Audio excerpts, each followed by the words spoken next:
It is the Jim and Terry Show coming to you from the Hobbit Hole Studio in Bobcaygeon. I'm one of your hosts, Terry, and with me is my good friend, the Jim. And Jim is not just a sock puppet. He's a real person. He looks like a plush toy at the moment to getting comfortable, squirming in his seat. And we use descriptive language because we are audio only. So we're telling you. Only, but what if someday... Oh, are you dreaming? We decide to actually go video and they can look at us. You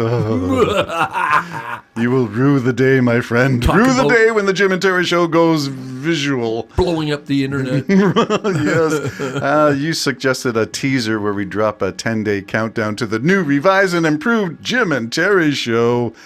I'm comfortable. Yeah, some way I have to push James out of the way from his show.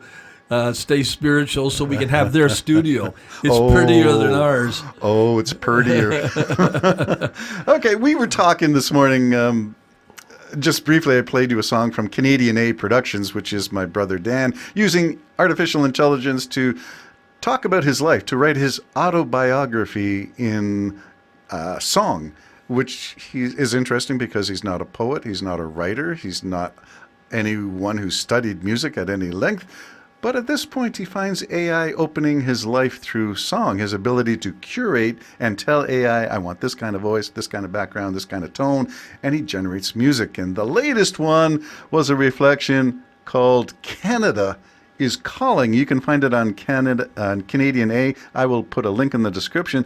But it's interesting, subtitled Northern Neighbor Sessions, and it's talking about us, Canada, reaching out from the kinder, gentler, softer, polite Canadian. Almost brought me to tears, Terry. It was such a fun, nostalgic ballad. I was wondering if I could go and have a beer with the AI, but wait a minute, no, he doesn't exist. And it's a good song. Let your brother know it's a very good song. I will. The point to me is what it is saying, which is that Canada's still here. We have not changed. And as I wrote in my comment, what the F has happened to America? Yeah, you were kind of hard, but I reflect the same thing because, we didn't start the fire. It's been always burning since the world's been turning. This is one of the things I hoped would be a more dominant thread in our discussions is our use of music. The soundtrack of life. The soundtrack of life. Where we put pop tunes and our awareness of songs that already exist. So that one, we didn't start the fire. We didn't start the fire. It is America that moved. America that wrecked the system. Yeah, and we've talked about it so many times that, he stood there in the beginning and talked about how wonderful the United States is, how rich the United States is, how powerful the United States is, how they don't need anything from anybody, anywhere. So now give us all your stuff too.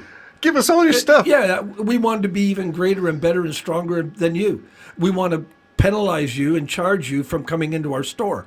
And that's going to backfire. I hope it does. I really do hope it does. Because they got to learn a lesson somewhere. Imagine if you had to pay to go in the door of Walmart. I guess you do at Costco somehow, but... You know what I mean? Well, let's start with some of the prices that we do know. Let's refer. I'm going to reference one of your songs, These Whiskey Tears. Yeah. What's happened to the bourbon industry in Kentucky? Yeah, down a lot, and so is the wine industry. Almost bankrupt is how far down. Canadians were, I'm going to say, 70 to 80% of the market.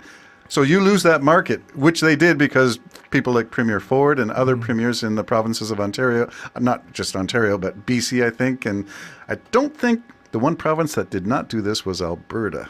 Yeah, and you and me sound like bitter old men. We are. But I'm a curmudgeon. I'm proud. I'm going to wear that badge. Yeah. The old curmudgeon. But let me just explain.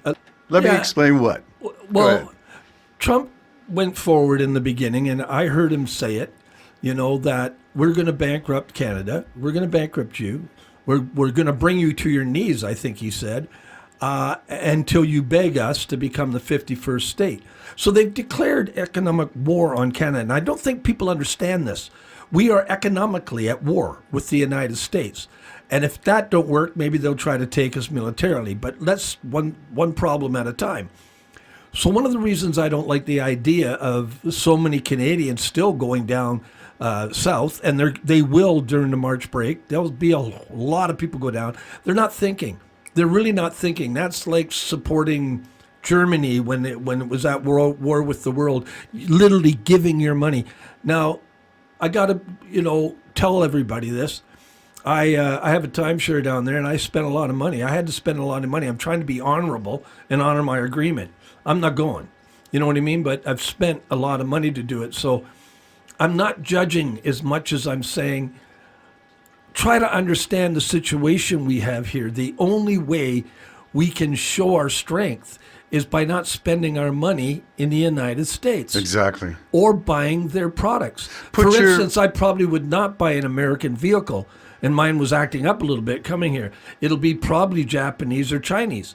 Or German, maybe, but it's anything non-American, which is not ironic. Because I hate them, but because that's our missiles back. That's our only way of fighting. Okay, do you think GM, Ford, Chrysler, Stellantis, that they are aware that there might be a mobilization of Canadian consumer sentiment to move beyond that? I mean, what about GM Oshawa? Aren't we proud Canadian workers in the plants, or are we just going to say, well, until they retool and make something Canadian, all Canadian, no cross-border products?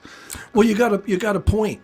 But then what kind of a sacrifice is there then for your nation? Well, that's what I mean. We have to figure this out. We have to figure it out. And so you may not say, okay, I probably wouldn't buy an American car.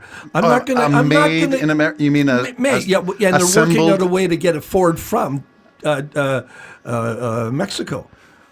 Okay, so we're saying bypass the American inputs in the supply chain and focus on what is produced and manufactured in Canada, what is produced and manufactured in Mexico, and other parts of the world. Cut out the United States from that. Not because of hate. I can't get this across. We didn't start the fire. Yeah. So this not drinking bourbon from the United States, and quite frankly, what it's done, you can get bourbon-like whiskey now. Yes. That's being made by Canadians, yes. and it's moving off the shelf. I got to tell you, some of them are delicious. I have not sampled such things, so I will rely on your expertise. Yes, and I am an expert to my shame. Years of experience. Yes. Gallons consumed in the testing of these products. But it's our only way to fight back. And it is an economic fight. And I'm not saying I wouldn't if all of a sudden Nashville called up and said, guess what? Some star wants to do your album. You would move to Nashville, wouldn't you? Then I might do that. Yeah. But for just your basic going over to Buffalo to buy food or something, all of that, I think I would buckle up and pay the price. Do you think Torontonians are going to take the bus to Buffalo for the NFL Buffalo? That's a well-traveled route on game days that Canadians go from Toronto to Buffalo all the time. I think those who think everything's nonsense will just go. Right, they're not aware of... Or they're just not aware of the problem or the situation. Or blissfully naive. Yeah, I mean, I still, when I go home today, I'm going to go buy a property where there's a Trump flag with an American flag under it. Yeah, we got one here. And if you're Canadian, now if you're American, I guess I can understand that, but if you're Canadian, your world would be worse than back in the... What's the country to the south? The island, for God's sakes. Puerto Rico. Oh, okay, yes. Our lives would be... Non-state. Non-state. So we'd be non-state, non-medical health, all kinds of stuff we would lose.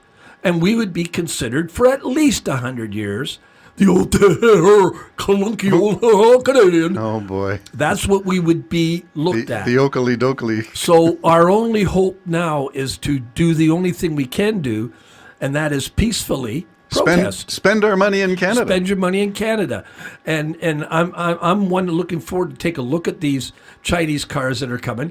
I'm sure there's going to be problems because remember there was with Volkswagen. Yeah, of course. But they fixed it. Yep.